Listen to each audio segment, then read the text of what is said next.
Everyone's seen a video like this where the caravan starts to fishtail and takes the car with it.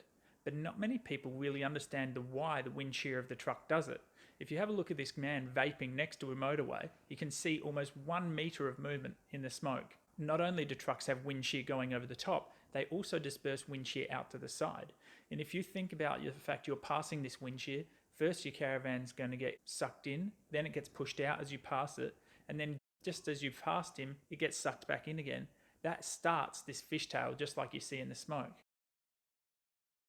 What can you do to get rid of this fishtail, which is just such an awful ending to what should be an amazing holiday? There's a couple of easy answers. You can go and get a weight distribution hitch like this. You can get some airbags to stiffen up your suspension, or you can get an electronic sway controller. The other important thing is to always have your caravan level. If you have it facing nose down to reach down to a lower car, the caravan acts like a seesaw and wants to correct itself to level, which is pulling the weight off of your rear wheels and taking away from the grip you have on the road.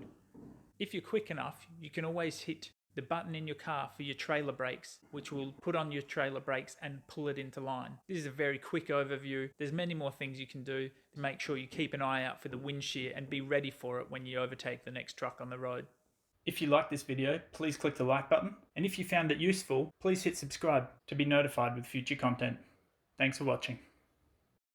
Thanks for watching. Bye.